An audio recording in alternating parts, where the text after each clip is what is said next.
নমস্কার। People's voice নিউজে আপনাদের সবাইকে স্বাগত। আমি অরূপ। সোরস জুনিয়র বাংলাদেশে গিয়ে দেখা করেছেন মোহাম্মদ ইউনূসের সঙ্গে, এবং ট্রাম্প সরকার বাংলাদেশের অনুদান বন্ধ করে দেওয়ার কয়েকদিনের মধ্যেই সোরস জুনিয়র গিয়ে দেখা করলেন ইউনূসের সঙ্গে। শুধু দেখা করলেন না, উনি ইউনূস সরকারকে যে সাহায্য করবেন সে কথাও বলে দিলেন। এবং ইন্টারেস্টিংলি সোরস জুনিয়র তারপরে যে টুইট করেছেন, তারপরে সেটাই কিন্তু উনি বলেছেন আহ ইউনূস সম্পর্কে, চ্যাম্পিয়ন অফ হিউম্যান রাইটস। বাংলাদেশে এরকম ভাবে সংখ্যালঘুদের হত্যা করার পরও উনি কিন্তু বলেছেন চ্যাম্পিয়ন অফ হিউম্যান রাইটস। একদিকে আমরা দেখতে পাচ্ছি বাংলাদেশে আইএসআই এর যারা অফিসার তারা আসছে, বাংলাদেশে জামাতের বারবারন্ত দেখতে পাচ্ছি। এবার এলো সোরস। কারণ আমরা আমরা না, শেখ হাসিনাই বলেছিলেন যে তাকে আর কি তার বিরুদ্ধে এই অভ্যুত্থানের পেছনে আমেরিকার রোল আছে। এবং সেখানে এইটাই কি ক্রমশেষ পুরোটা প্রকাশ্যে চলে আসছে। সোরস, আইএসআই, জামাত পুরোটা কি যত দিন যাচ্ছে তত ওপেন হচ্ছে। আজকে আমরা এই বিষয়ে কথা বলবো প্রাক্তন আইএফএস অরিজিৎ সঙ্গে, এবং অধ্যাপক এবং রাজনৈতিক বিশ্লেষক রাজাগোপাল ধর চক্রবর্তীর সঙ্গে, এবং একই সঙ্গে ভারতের ওপর এর কি প্রভাব পড়বে। অরিজিৎ, আপনি কিভাবে দেখছেন, এবং আপনি কি মনে করেন এটা ডোনাল্ড ট্রাম্পের বিরুদ্ধে সরাসরি জিহাদ ঘোষণা করা হলো? দেখুন, সোরস তো ডোনাল্ড ট্রাম্পের বিরুদ্ধে জিহাদ অনেকদিন আগেই ঘোষণা করেছিলেন। ওনার যে হুম। ওপেন সোসাইটি যে সংস্থাটা আছে, হ্যাঁ, তারা হুম। কিন্তু সকাল থেকেই ডোনাল্ড ট্রাম্পের বিরুদ্ধে। অ্যাকচুয়ালি বাইডেন সরকারের সময় জর্জ সোরসকে আমেরিকার সর্বোচ্চ সিভিলিয়ান হ্যাঁ। খেতাব হ্যাঁ, তাও যা দেওয়া সম্মান হয়েছিল, দেওয়া হয়েছিল। সম্মান হ্যাঁ। দেওয়া হয়েছিল। সোরস বরাবরই উদারবাদী, একটু বামপন্থীত্বের দিকেই ঝুঁকে। তিনি বরাবরই ডেমোক্র্যাটদের সাপোর্ট করে এসেছেন রিপাবলিকানদের বিরুদ্ধে। প্রথম এই হুম। সাপোর্টের কথা প্রকাশ্যে আসে যখন তিনি জর্জ বুশ জুনিয়রের বিরুদ্ধে ডেমোক্রেটিক পার্টিকে সহায়তা করেছিলেন। তারপর তিনি ওবামাকেও অনেক সাহায্য করেছেন, হিলারি ক্লিন্টনকেও তার আহ, আহ, উনি 2016 সালের নির্বাচনের সময় খুলে সাপোর্ট করেছিলেন। এবারও তিনি বাইডেনের পেছনে ছিলেন। সুতরাং সে পুরনো রিপাবলিকান মানে ওই আপনার জর্জ বুশ টুসের বা মিট রমনির বিরুদ্ধে যেমন তিনি ছিলেন, স্বাভাবিকভাবেই একজন ডোনাল্ড ট্রাম্পের মতো একজন তুলনামূলকভাবে চরম দক্ষিণপন্থীর বিরুদ্ধে তিনি যে জেহাদ ঘোষণা করবেন, এতে আশ্চর্যের কি আছে? হ্যাঁ, এ বিষয়ে কোনো সন্দেহ নেই যে সোরস ট্রাম্পের বিরুদ্ধে জেহাদ অনেকদিনই ঘোষণা করেছেন, বাংলাদেশ আর নো বাংলাদেশ। হুম। না, আমি যে তারপরে যেটা প্রথমে বললাম অরিজিৎ, সেটা হচ্ছে এই যে ইউনূসকে নিয়ে সরাসরি যে প্রকাশ্যে চলে আসা, ফলে এই যে হাসিনার বিরুদ্ধে গণ অভ্যুত্থান যেটাকে বলা হচ্ছে, একদিকে আইএসআই, একদিকে জামাত, একদিকে দেখা যাচ্ছে তেহরিক তেহরিক, যে পুরো যে সার্কেলটা সেটা কি সম্পূর্ণ হয়ে যাচ্ছে না? দেখুন, এখানে দুটি ব্যাপার আছে। একটা হচ্ছে যে সোরস বাম, উদারবাদী, লিবারাল, এবং যাকে ওক বলা হয় না, WAKE, ওক, হুম। তিনি ওই কনস্টিটিউয়েন্সিকে রিপ্রেজেন্ট করেন। এবং সোরসের রাজনৈতিক চিন্তাধারা বরাবরই হচ্ছে যে একনায়কতন্ত্র বা স্বৈরাচার বা এরকম দক্ষিণপন্থী যারা স্ট্রং লিডার, তাদের বিরুদ্ধে তাদের যে অপোজিশন পার্টি তাদের ফান্ড করা। সেটা শুধু বাংলাদেশ বলে নয়, তিনি অন্য জায়গাতেও করেছেন। আর ইউরোপের ইউরোপে করেছে, সব জায়গায় করেছে, এবং তারা তো দুনিয়া করেছেন, হ্যাঁ। পলিটিক্যাল ফান্ডিং সুতরাং দিয়েই থাকে।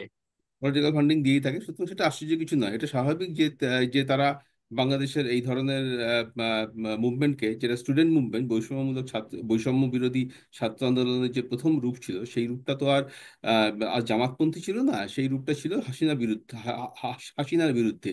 এবং হাসিনাকে যদি একটা স্বৈরাচারী একটা ভাবমূর্তি দিয়ে বসানো যায়, তাহলে এই আন্দোলনটা ছিল অনেকাংশেই মাস মুভমেন্ট স্বৈরাচারের বিরুদ্ধে, এবং সোরস সেটাকে খুলে সাপোর্ট করে গেছেন।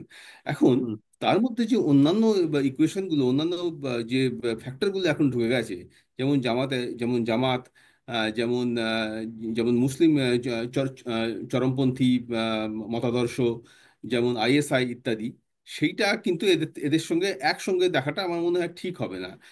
এখন সোরস কতটা বুঝছেন যে এই যে এখন বাংলাদেশের যে বর্তমান সরকার, এটা তার ভাবা বা তার যে তিনি যারা ভেবেছিলেন যেটা কিনা যে একটা উদারবাদী বাংলাদেশের একটা গণতন্ত্রী শক্তি, সেটা কতটা, আর এই রিয়াকশনারি প্রতিক্রিয়াশীল চরমপন্থী শক্তি কতটা, সেটা তিনি সেই যে দুই শক্তি যে হাত মিলিয়েছে এবং হাত মিলিয়ে বর্তমান বাংলাদেশের সরকারকে রিপ্রেজেন্ট করছে, সেটা তারা কতটা বোঝেন আমি জানি না।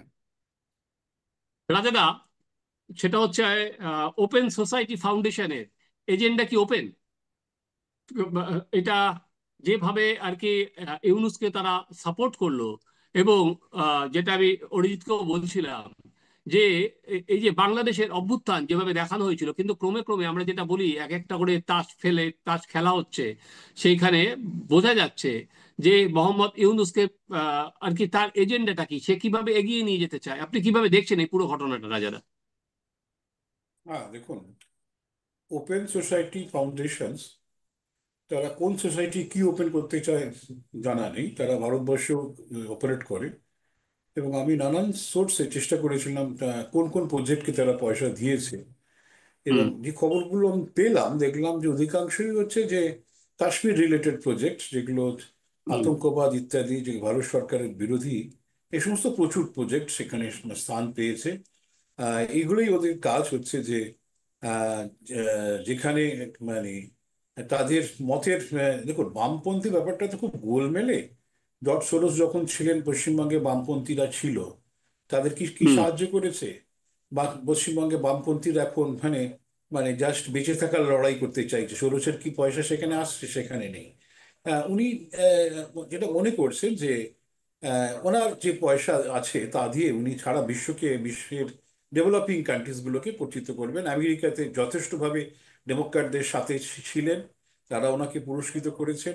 এবং এটাও আমরা দেখেছি যে অ্যালেক্স সোরেস, ওনার যে বড় ছেলে, এখন তো ওপেন সোসাইটি ফাউন্ডেশনের প্রেসিডেন্ট, তিনি অক্টোবরে যখন ইউনুস আমেরিকায় গেছিল তার সঙ্গে দেখা করেছেন। হুম। এবারও গতকালকেও দেখা করলেন, ওপেনলি টুইট করলেন, জানালেন যে পৃথিবীর সবচেয়ে বড় একজন হিউম্যান রাইটসের চ্যাম্পিয়নের সঙ্গে দেখা করেছেন। এবং এটাও বলেছিলেন যে অ্যালেক্স অক্টোবরে বলেছিল আমার বাবার নিকটতম বন্ধু, এটাও বলেছিলেন। যাই হোক, হ্যাঁ, সেসব তো ওল্ড ফ্রেন্ড, বোঝাই যায়। বহুদিনের বন্ধু। হ্যাঁ, মালদুনের বন্ধু, ঠিক বলেছেন। এখন ব্যাপারটা হচ্ছে যে বন্ধুত্ব কিসের, মানে এটা কি পার্সোনাল ফ্রেন্ডশিপ, নাকি না এই ইউনুসের সঙ্গে এই ধরনের যারা ফান্ডিং করে থাকে, টেরার ফান্ডিং বা যে ওকিজিমের কথা বলছিলেন, বা সেরকম ফান্ডিং, কি ফান্ডিং আমরা জানি না। ইউনুস নিঃসন্দেহভাবে এরকম ধরনের সংগঠনের সঙ্গে জড়িয়ে মানে তার যোগাযোগ ছিল বেসিক্যালি পয়সা পাবার জন্য। আপনি রাজেদা, দেখুন আপনাকে যে এই বিষয়ে যে আমি আমি একটা অ্যাড করতে চাই যে হুম, ইউনুস হুম, চালাতেন গ্রামীণ ব্যাংক, এবং সেই গ্রামীণ ব্যাংক আমেরিকান হুম, সাহায্যেই হুম, হয়েছিল, সেখানে তিনি আমি করেছিলেন। হুম, এবং হিলারি ক্লিন্টনের ওখানে ইউনুস এই গ্রামীণ ব্যাংক থেকে তুলে 6,000 ডলার, 6,000 crore ডলার, সেখানে ভাবা যায় সেখান থেকে আমেরিকার ভোটে ডেমোক্রেটদের সাপোর্ট করার জন্য ইউনুস দিয়েছিল। হ্যাঁ, আমি ফলে তো আপনার কি সেই জায়গাটা আসছি। হ্যাঁ। দেখুন, আমি সেই হুম। জায়গাটা আসছি। ব্যাপারটা হচ্ছে যে যে ক্লিন্টন ফাউন্ডেশনসকে যথেষ্টভাবে, হিলারি ক্লিন্টন, দেখুন ওই কোনো কিছু এক পেশে নয়। হিলারি ক্লিন্টন হুম। যখন পররাষ্ট্র দপ্তরে দায়িত্ব ছিলেন, তিনি ইউএসএআইডির মাধ্যমে প্রচুর টাকা ইউনিসের বিভিন্ন প্রজেক্টে দিয়েছেন। একেবারে সোজা কথা, প্রচুর টাকা। এবং হুম। তার একটা অংশ, যাকে আমরা কিকব্যাক বলতে পারি, তার একটা অংশ ইউনুসও ওই গ্রামীণ ইউএসএ নাম দিয়ে, গ্রামীণ ব্যাংক ইউএসএ বা গ্রামীণ ইউএসএ নাম দিয়ে ওকে টাকাটা দিয়েছেন। এগুলো তো ইলেকশনের আগেই করেছেন। আমরা দেখেছিলাম যে আমেরিকায় যখন ইউনুস গেলেন, তখন তো বিল ক্লিন্টন তাকে কীভাবে জড়িয়ে ধরলেন, সেই সমস্ত মৌলবাদী যার ওনার ইয়েতে অ্যাডভাইসারি বোর্ডে আছে, তাদেরকে সব জড়িয়ে ধরা হলো। আমরা সেটা দেখেছি। দেখুন, পরিষ্কার কথা হচ্ছে যে বাংলাদেশে সেখানে একটা স্বৈরাচারী সরকার নিঃসন্দেহে ছিল। এবং সেই স্বৈরাচারী সরকারের বিরুদ্ধে মানুষকে সংঘবদ্ধ করার দায়িত্ব নিয়েছিল জামাত আহ, এবং বিএনপি, যার যার বেসিক ইন্ধন যাত্রা ছিলেন আইএসআই। তারা অস্ত্রশস্ত্র ইত্যাদি সাপ্লাই করেছে, জর্জ সোরসের টাকা পয়সা এসেছে। এই নিয়েই একটা ডেমোক্রেটিক সরকারকে সেদেশে উৎখাত করা হয়েছে। এটা তো মোটামুটিভাবে পরীক্ষিত হয়ে আছে। ইউনিসেফ যে কানেকশন 2007-এ, আপনার মনে থাকবে, যখন টু মাইনাস থিওরিতে হুম। যখন ইন্টারিম গভর্নমেন্ট এলো, তখন বিবিসি অ্যানাউন্স করে দিয়েছিল এই ইউনিস অস্থায়ী সরকারের প্রধানমন্ত্রী হবেন। তো ইউনিসের নাম 2005-এই নোবেল প্রাইজ পাওয়ার পর থেকেই ঘোরাঘুরি করছে, ওনার বিশ্বজোড়া যোগাযোগ আছে। আমি ওনার সঙ্গে কাজ করেছি, অসাধারণ একটা মানুষ, তার চিন্তাভাবনা। হ্যাঁ, বাংলাদেশের গরিব মহিলাদের উন্নয়নের ক্ষমতায়নের জন্য যা করেছেন সারা বিশ্ব ওনাকে বহুদিন মনে রাখবে। কিন্তু ব্যাপারটা হচ্ছে যে ওনাকে সামনে রেখে মৌলবাদীরা যেভাবে এগোলো, হ্যাঁ, এবং আইএসআই যেভাবে অস্ত্রশস্ত্র প্ল্যানিং নিয়ে এগোলো, জর্জ সোরোজের পয়সা ব্যবহৃত হলো, এখানে আদর্শের কোনো জায়গা নেই। একটা সরকারকে ফেলতে হবে, এরপরে দেখা যাবে। ইউনুসকে সামনে রেখে যদি কিছু করা যায়, কখনোই একটা উদারবাদ এবং মৌলবাদ দুটো একসঙ্গে চলে না। উদারবাদ আর মৌলবাদ দুটো কমপ্লিট এক্সট্রিমে চলে। সুতরাং হ্যাঁ, কিন্তু সেটা কেউ কেয়ার করেনি। বাংলাদেশের সরকারকে ফেলানোটাই মূল লক্ষ্য ছিল, এবং সেখানে তারা ভীষণভাবে সফল। আওয়ামী লীগ এখন যে জায়গায় দাঁড়িয়ে আছে, লোকে ভেবে নিয়েছিল, দেখুন, লোকে ভেবে নিয়েছিল যে যেটা পশ্চিমবঙ্গে আমরা দেখি, যে গণতান্ত্রিকভাবে উৎখাত করা যায় না। সুতরাং যদি 2024-এর ইলেকশনে জিতলো এবং 2028-এর 29-এ যবে ইলেকশন হতো তবে আবার জিততো, তাই তার ফলে ইলেকশন মাধ্যম দিয়ে কিছু রেজিম আছে সহজে সরানো যায় না, বাংলাদেশের মানুষ বুঝেছিল। এবং বাইরে যারা তাদেরকে মদত দিচ্ছিল তারাও বুঝেছিল। তার ফলে তাকে উৎখাত করার জন্য এই হ্যাঁ, নানাবিধ শক্তির সমন্বয় সেখানে ঘটেছে। এবং ইউনিসের দায়িত্ব হচ্ছে এই গাছ যাতে, আওয়ামী লীগ নামক গাছটা যাতে আর জন্মাতে না পারে। এখানে আমরা দেখেছি 11 সালে সিপিএম যেভাবে শেষ হলো, এবং তাকে আর মমতা বন্দ্যোপাধ্যায় উঠতে দেয়নি। একেবারে অঙ্কুরেই বিনাশ করেছে। সেই থিওরি একেবারে মোহাম্মদ ইউনূস সেটা গ্রহণ করেছেন এবং সেভাবেই চলছেন। কিন্তু এখন হচ্ছে যে এই জর্জ সোরোজের, দেখুন অ্যালেক্স সোরোজ কালকের উনি এখন যেখানে ট্রাম্প এসে এত হুঙ্কার ছাড়ছে, এখন সেখানে এসে অ্যালেক্স সোর্স নিজেও তার টুইটে লিখলেন যে একটা বিরাট কাজ করেছেন। এবং কেউ মানে মানে হিডেন কিছু নেই, সব লুকোনোর ব্যাপার কিছু নেই। অনেক মিডিয়া বলে বেড়াচ্ছিল, এই যে জঘন্য লাগে এইসব মিডিয়াদের যারা বলছে ইউনুস পালিয়ে গেছে। কিন্তু হ্যাঁ, আসল সত্য কেউ লিখলো না। ইউনুস ফিরে এলেন এবং একদম দাপটের সঙ্গে জানালেন জর্জ সোরোজের সঙ্গে তিনি মিটিং করেছেন, এবং তাকে ওনার প্রয়োজন আছে বাংলাদেশের যে টাকাটা আমেরিকায় অন্য দেশে চলে গেছে সেটা উদ্ধার করার। ওনার যে এজেন্সি আছে যারা আদানি গ্রুপে নানান রিসার্চ করেছে, অবশ্য সেটা হিন্ডেনবার্গ রিসার্চ সেটা তো উঠেই গেছে। যাই হোক, এখন কি করবে আমি জানি না, উনি সেটা করলেন।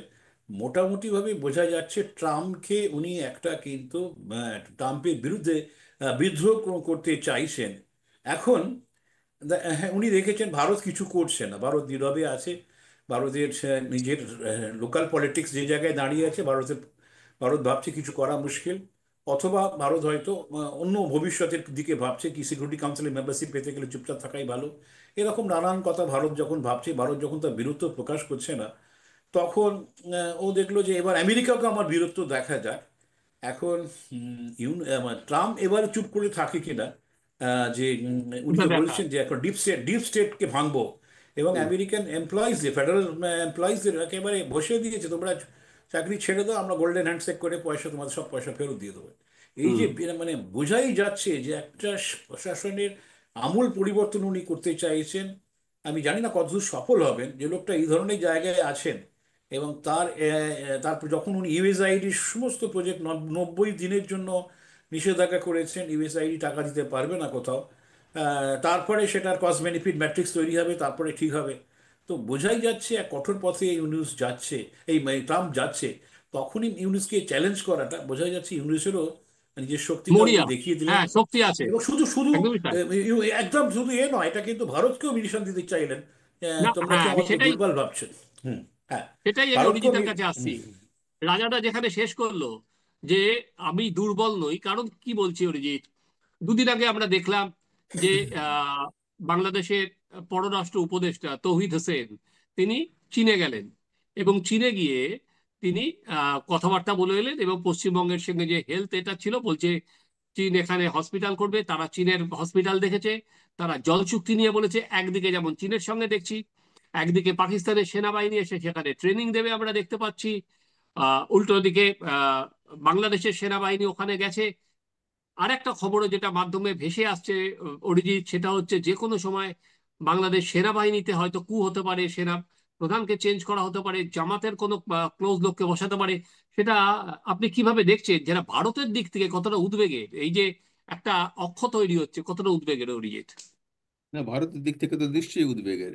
আহ, উম, আর যেটা রাজাগোপাল বাবু বলছিলেন, ইউনুসের পজিশনে একটু নড়বড়ে।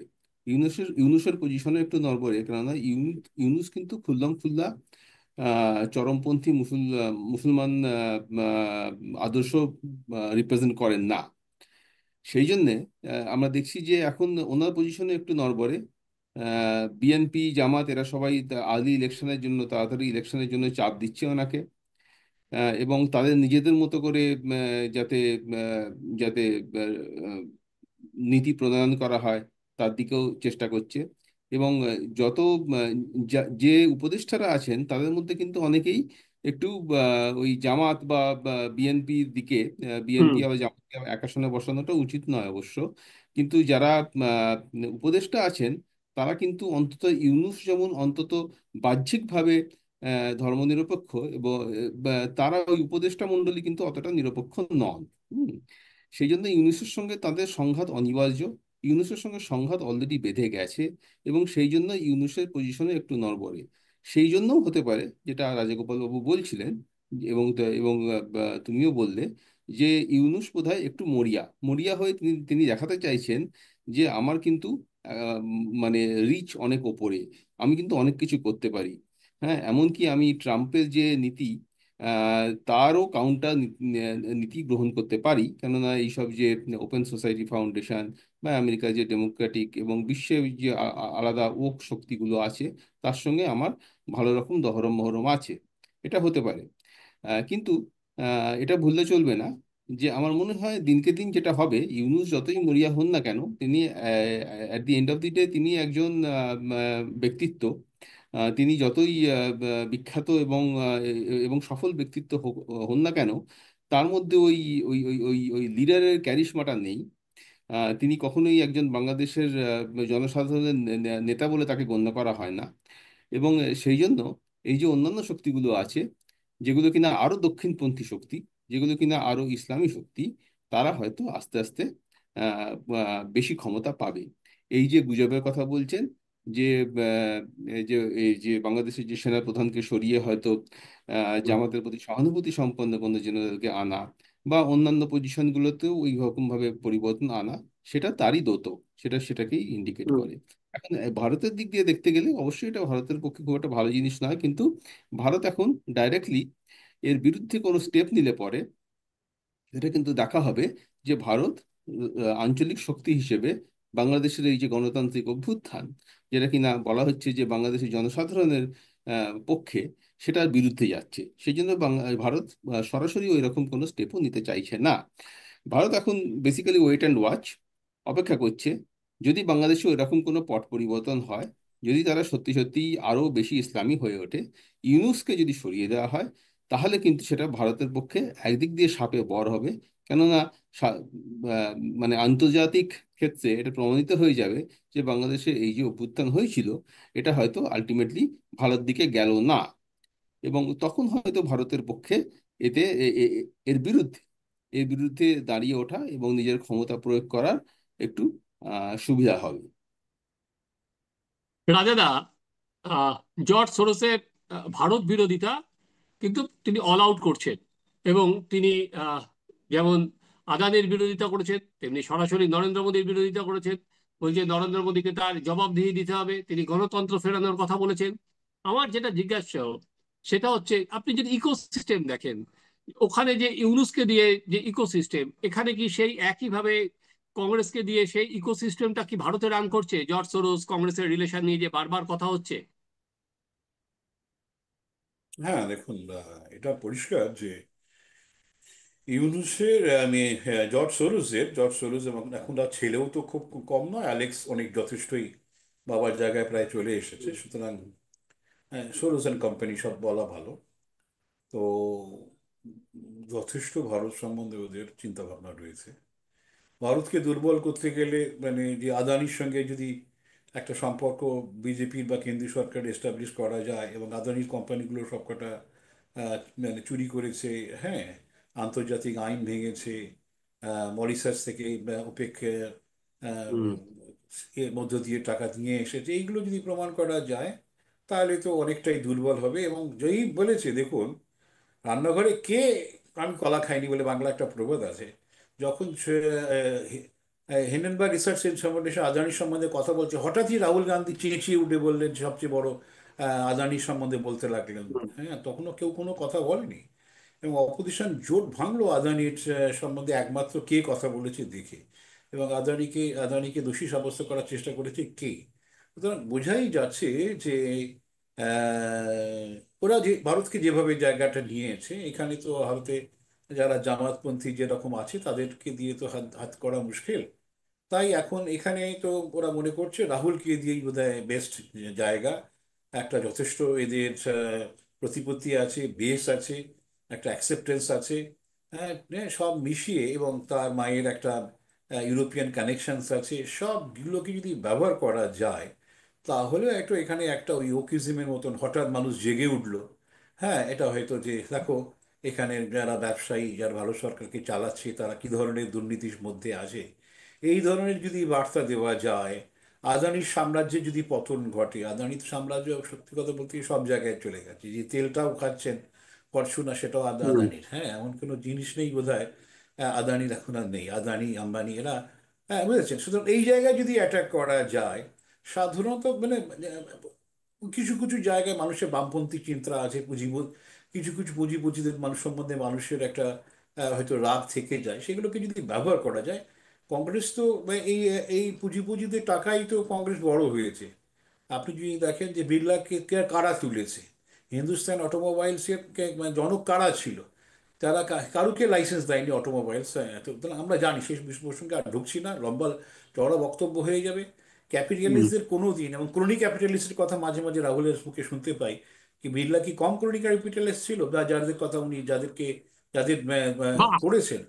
বা হ্যাঁ, আম্বানিদেরই বা কে তুলেছে? হ্যাঁ, সেটা আমি সব জায়গাতেই এখন উনি এসব কথা বলছেন, হাসি লাগে, এবং ওদেরকে সমর্থন করছে বামপন্থীরা, যেটাই সবচেয়ে হ্যাঁ। দুঃখের এবং লজ্জা। তো যাই হোক, তো আপনি যেটা প্রশ্নটা করলেন, হ্যাঁ, জর্জ সোরোস বা অ্যালেক্স সোরোস, তারা ভেবে দেখে নিয়েছে যে কাশ্মীরে প্রচুর, আপনি যদি দেখেন ওপেন হুম। সোসাইটি ফাউন্ডেশন অন্তত 50টা প্রজেক্ট আছে কাশ্মীরকে নিয়ে। হ্যাঁ। সুতরাং ওরা ওইখানে যথেষ্ট টাকা ঢেলেছে বলে আমার ধারণা। সুতরাং ওরা অন্য জায়গায় ঢাকা ঢালার চেষ্টা করবে। পশ্চিমবঙ্গে ঢালছে কিনা আমি জানি না, কিন্তু হ্যাঁ, মমতা বন্দ্যোপাধ্যায় এখনো বলেননি যে জর্জ সোরোসের টাকা আমার বিরুদ্ধে আছে বা আমার পক্ষে আছে, কেউ কিন্তু সেটা জানায়নি। তো কোথায় কি ঘটছে, কিন্তু রাহুল গান্ধী যে জর্জ সোরোসের যে হাতে তামাক খাচ্ছেন, এটা কিন্তু পরিষ্কার। না হলে না হলে ওইভাবে আদানিদের বিরুদ্ধে রেগে উঠতেন না, এবং প্রধানমন্ত্রীও বলেছিলেন, যে প্রধানমন্ত্রী, এটা সবাই কিন্তু ঠিক এইভাবেই বলেছিলেন, কেন আজকে এতকাল কি ছিল, হঠাৎ কেন আম্বানি আদানি শুরু হলো। যাই হোক, এটা প্রধানমন্ত্রী বলেছিলেন। এখন ঠিক আছে, এখন কতটা তারা পারবে। এখন দেখুন, হ্যাঁ, একটা ইজিপশিয়ান মুভমেন্টে যে আরাবিয়ান স্প্রিং এর মতন মুভমেন্ট করতে গেলে, বা বাংলাদেশের যে মুভমেন্ট করতে গেলে যে ধরনের মাস বেস থাকা দরকার, সেটা কংগ্রেসের নেই। সুতরাং ওইভাবে হুম। কোনো গণ অভ্যুত্থান কংগ্রেস পেরে উঠবে না। হ্যাঁ, এবং কারোর সঙ্গেও চলতে পারছে না, সবার সঙ্গে তাদের বিচ্ছেদ ঘটছে। তো এই জায়গায় দাঁড়িয়ে যদি জর্জ সোরোস এইখানে পয়সা ঢেলে ভারত সরকারের পরিবর্তন করতে চায়, হয়তো সেটা হয়তো সফল হবে না। তবে হ্যাঁ, বিরোধীদের মধ্যে ওরা তো ওদের তো কোনো আর যেমন ভারত যদি মনে করেন শেখ হাসিনা ছাড়া চলতে যেতে চাইছে না, জর্জ সোরস আর তো রাহুল প্রীতি বলে কিছু নেই, রাহুল পারছে না তো আরেকজনকে ধরবো, সে পারে কিনা দেখবো, বা আরো 5জনকে মিলে দেখবো। হ্যাঁ, সুতরাং এই প্রচেষ্টা কিন্তু তাদের থাকবেই। ভারত সরকারকে, ভারতে যে অনেকদিন পরে একটা স্টেবল গভর্নমেন্ট এসেছে, সবার জন্য কি করতে পারছে সে প্রসঙ্গ আমি যাচ্ছি না, কিন্তু স্টেবল গভর্নমেন্ট এসেছে, ভারতের একটা তো আন্তর্জাতিক স্বীকৃতি মিলেছে, এটা তো কোনো সন্দেহ নেই।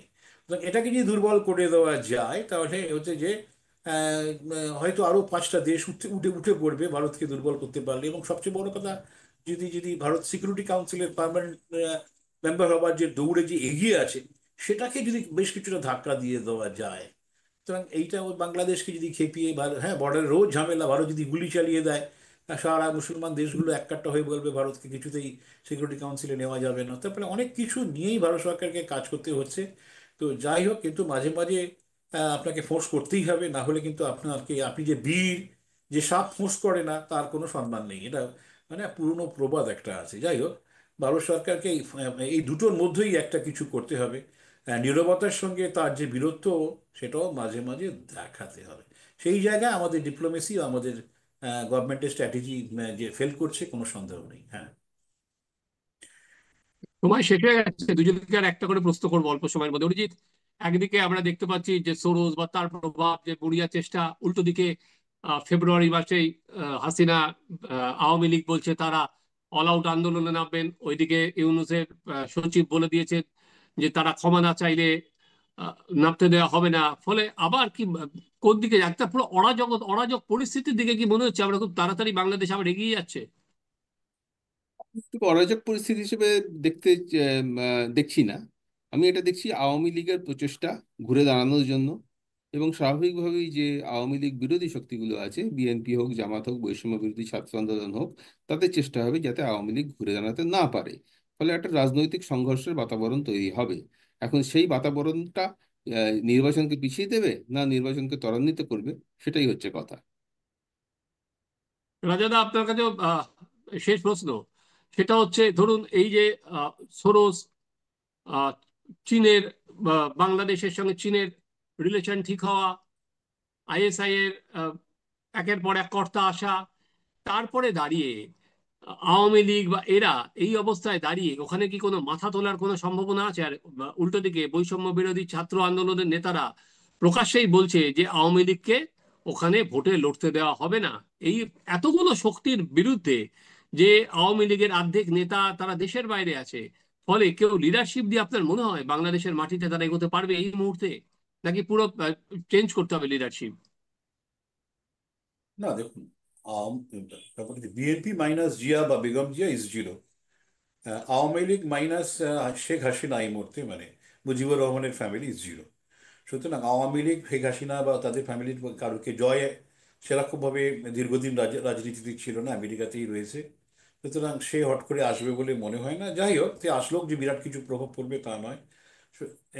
আওয়ামী লীগের এই মুহূর্তে যে অবস্থায় দাঁড়িয়েছে, সঠিক নির্বাচন হলে হয়তো 24-এ হারতো কি তার আগেও হেরে যেত।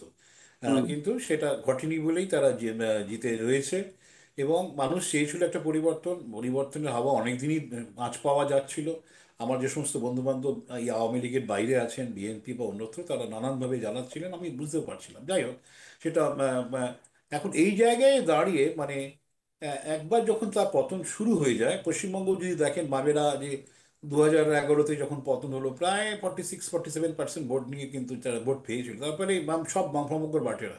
হুম। তারপরে দেখুন এখন কোন জায়গায়, এখন তো সিঙ্গেল ডিজিটে চলে গেছে। সুতরাং বোঝাই যায় যে যারা ক্ষমতার দাপটে মানে অস্ত্রের দাপানিতে ভয় দেখিয়ে যারা জেতে, তাদের এই এটাই ঘটে। সুতরাং হ্যাঁ, সেটাই ঘটছে। যাদেরকে নির্বাচনে পরাস্ত করা যায় না, বাংলাদেশ একটা পৃথিবীকে মডেল দিয়ে দেখালো যে কি করে তাদের পরাস্ত করতে হয়।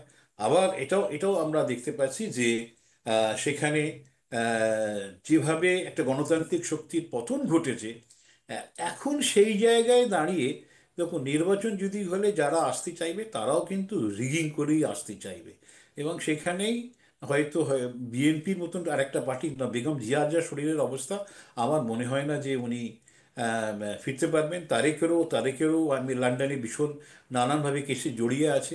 এই দুটো পার্টিরই মোটামুটি অবস্থা প্রায় কাহিল। এই জায়গায় দাঁড়িয়ে আর্মি দেখুন, আর্মিতে যারা এখন আর্মি চালাচ্ছেন তারা সবাই মানে স্বাধীন বাংলাদেশের লেখাপড়া ট্রেন্ড হয়েছেন। তার ফলে তাদের সেই মানে পাকিস্তানের ট্রেন্ড হওয়াদের মতন অ্যাম্বিশন তাদের সেভাবে তৈরি হয়নি। এরা হয়তো প্রজাতন্ত্রের পক্ষে থাকবে, কিন্তু বলা যায় না যদি এরকম কোনো আর্মির মধ্যে অ্যাম্বিশাস কোনো লিডারশিপ তৈরি হয়, তাদের হয়তো ভাবনা চিন্তা অন্যরকম থাকতে পারে। তবে কিন্তু দেশটা যেই আসুক না কেন, তাকে মৌলবাদের সঙ্গেই আপোষ করেই চলতে হবে। করতেই হবে।